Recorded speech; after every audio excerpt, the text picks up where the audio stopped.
Hi, good evening. So this is a doubt clearance video from thematic lectures. So this is a question that being sent by one of my followers regarding a topic in engineering mechanics. Especially, it is a topic that falls under moment of inertia. So from the figure, it is very clear that it is an I section. The dimensions are shown in this. Okay, this is a composite section. So the centroidal axis along the x-axis is also mentioned in this, right? And fortunately, they provided the neutral axis distance from the base of this composite section, right? Okay, so we need to find the moment of inertia. Okay, so before going to deal with this question, I would like to give some prerequisite information about moment of inertia of a rectangular section. So moment of inertia of a rectangular section. So if this is a rectangular section having a height of h and having a width of b, the moment of inertia about the centroidal axis along x-axis is given by the equation ICG along x-axis is equal to bhq by 12. bhq by 12. So this is the moment of inertia of a rectangular section. Now, suppose I would like to find the moment of inertia due to this rectangular section about an axis which is parallel to the centroidal axis of this rectangular section along the x-axis, which is d distance away. Then the moment of inertia about this axis, that we can call this axis as AB axis. So the moment of inertia of this moment of inertia about this AB axis is equal to ICG along x-axis plus area of this rectangular section times d square. So how we got this equation? We applied parallel axis theorem. So these are the important two techniques you should remember before solving this question. Now come to our question. So this is an I section, right? This is not a symmetrical I section. This is an unsymmetrical I section. So what I would like to do is I would like to split this into three components. I would like to divide this into three components. So this is one section. This is another section. Okay, this is another section, and I would like to name this section as 1, or this rectangular piece as 1, and this as 2, and this as 3, right? Okay, I would like to split this into three components. Okay, so from the shape itself, it's very clear that these three sections are rectangular, right? So now we are going to find moment of inertia of each rectangular section, and we are going to find the cumulative effect of these three rectangular section about x-axis. So that is my ultimate aim.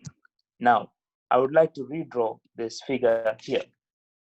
Then you will get a fair idea about this. Okay, so this is the first rectangular section. Okay, so the centroidal axis, we need to find the moment of inertia about this axis, right? Now, what will be the centroidal axis of this first section? The first section, centroidal axis of the first section is going through its center, right? So what was the dimension of that first section? 80 and 20, right? So this is 80, and this depth is 20. Okay, So from the base of the first section to the centroidal axis, so what will be that distance? So from here to here, this is 55. So this will be 25. 25 plus 55 is going to be 80, right? So from here to here, this is 80. So from here to here, this is 80. Now, so what will be this base distance? This distance. So from here to here, that is 120. So this distance will be,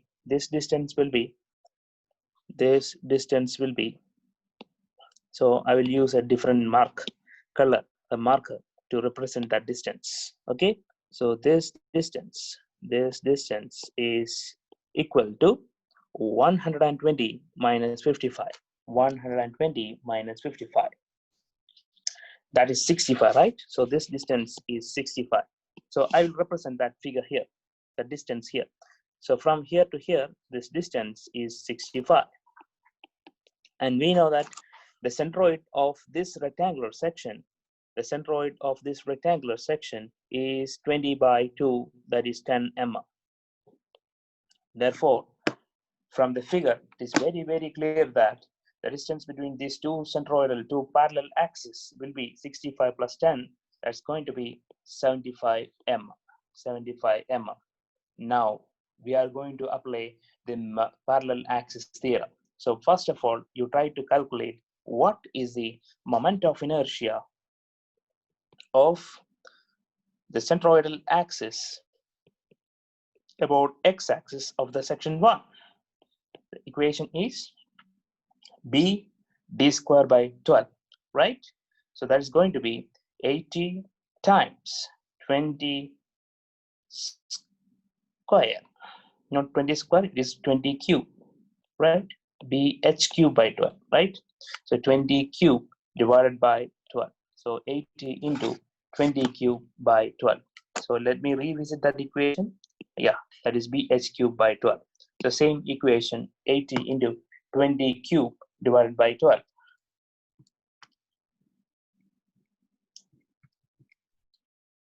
So this moment of inertia is 5.33 multiplied by 10 to the power of 4 kilogram meter, not kilogram meter square, sorry. So this is basically aerial moment of inertia. So that is millimeter raised to 4. I repeat, this is millimeter raised to 4. Millimeter raised to 4, because the dimensions are in millimeter. So this XL value is 5.33 into 10 to the power of 4 millimeter raised to 4. But this is the moment of inertia about which axis? Its centroidal axis, right? Of the section 1, 1. But we are now in a position to find the moment of inertia about the real axis, x axis. So we need to translate this moment of inertia to this axis. So how to translate? You can apply the parallel axis theorem. So the moment of inertia about x-axis due to first area is going to be the centroidal axis ICG of x1, okay, plus area of first into this distance. So where the distance be d1 square. Then you plug in these values. So what is our ICG x1? So that is 5.33 into 10 to the power of 4 plus what is the area of this section? 80, because since it is a rectangular section, 80 times 20 into what is the distance between these two axes, parallel axes? That is 75 square. 75 square. So you try to calculate the value. So 80, I separately try to calculate this. What is A1 D1 square? So 80 multiplied by 20 into 80 multiplied by 20 into 75 square. That's going to be 9 into, let me revisit that once again, the calculation to 80 into 20 into 75 square. 75 square, 80 into 20 into 75 square. So it's going to be, so I'll write in the next page, I x1 is equal to 5.33 into 10 to the power of 4 plus 10 to the power of 4 plus 9 into 10 to the power of 6. 9 into 10 to the power of 6. Okay, 9 into 10 to the power of 6. Okay, so 9 into 10 to the power of 6.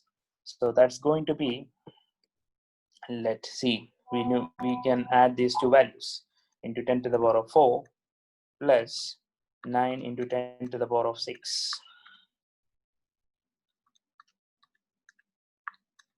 So that's going to be 9.0533 into 10 to the power of 6 mm raised to 4. So that is IXX1. Now we are considering the second section. So second section is this. So second section is this. We know that the sun axis is going something like this. This is our x-axis. And what is the height of the section? What is the height of this section? So height of the section, let me see.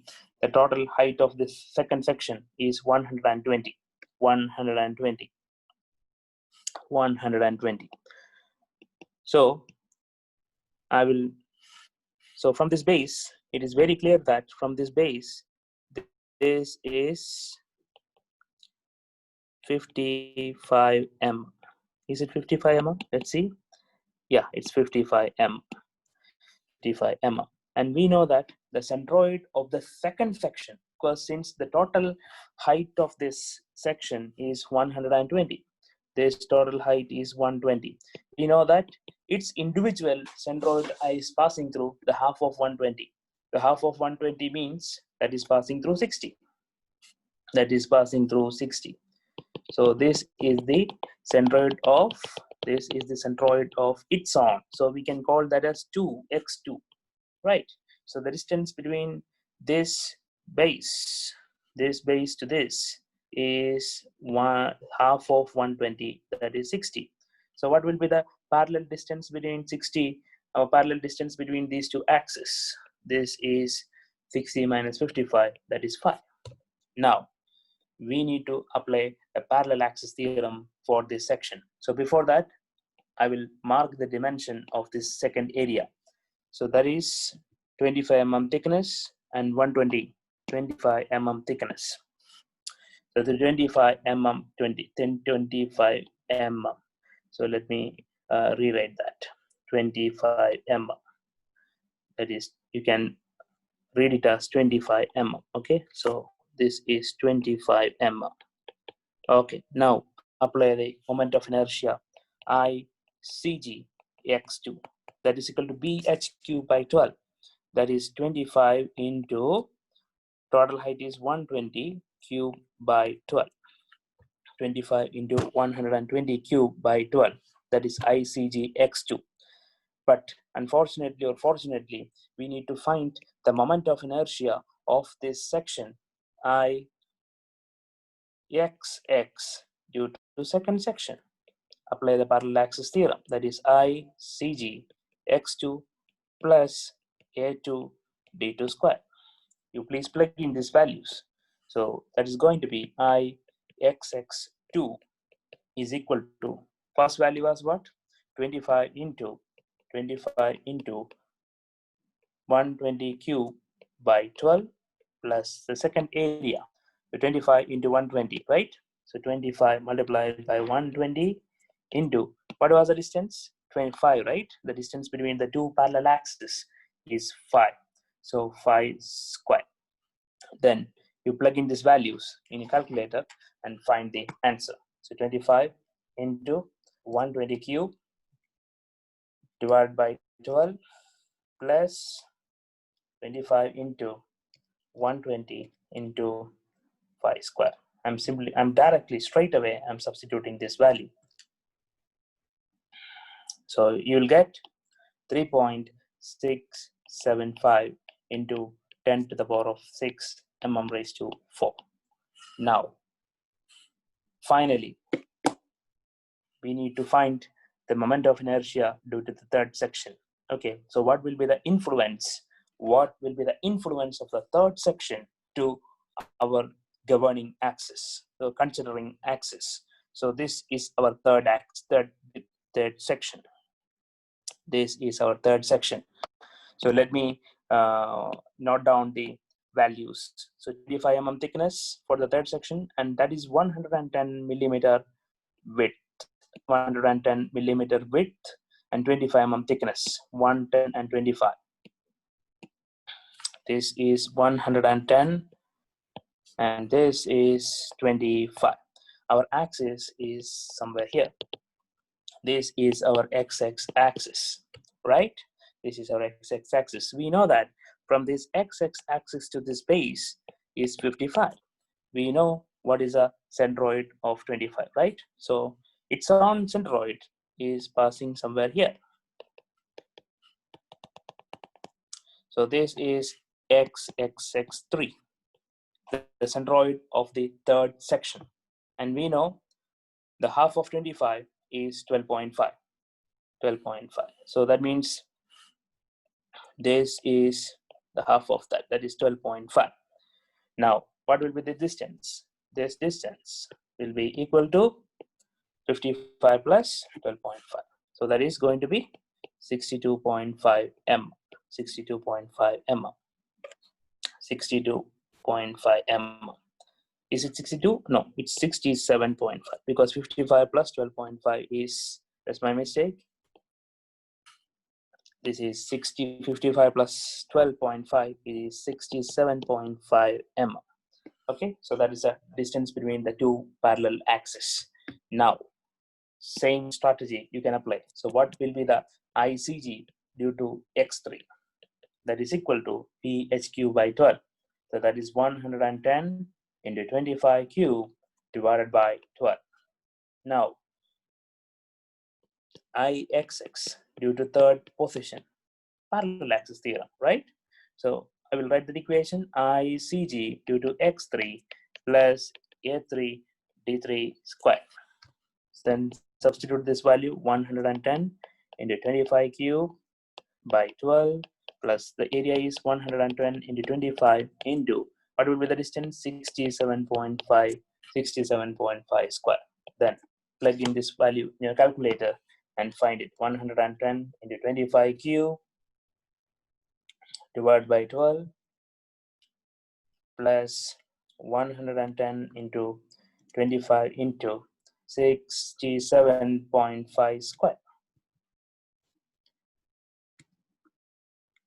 So that's going to be 12.67 into 10 to the power of 6 mm raised to 4. Now, we individually found out the moment of inertia due to these three sections. Therefore, the total moment of inertia about the IXX will be the cumulative effect of these three. So there is IXX1 plus IXX2 plus IXX3. So then you plug in the values, each values please. So 9.05 into 10 to the power of 6. 9.05 into 10 to the power of 6 plus 3.675 into 10 to the power of 6. 3.675 into 10 to the power of 6 plus finally we got 12.67 into 10 to the power of 6. So simply add these three values. So 9.05 plus 3.675 plus 12.67. It's going to be 25.395 into 10 to the power of 6 mm raised to 4. If you are writing in the standard form, that is 2.5395 into 10 to the power of 7 mm raised to 4. So that is the moment of inertia about this x-axis, and that will be the answer for this question. So what was our question? Let's read that. Determine the second moment of area about x-axis of the beam cross-section shown in this figure. The total moment of inertia is calculated. So 12.67 into 10 to the power of 6, that is the individual value. The final answer is 2.5395 into 10 to the power of 7 mm raised to 4. Thank you. So that's all about this section. So I'll be back with doubt clearing videos. Okay, so please do subscribe, share, okay, and please follow my channel for my updates. Thank you. Have a nice day.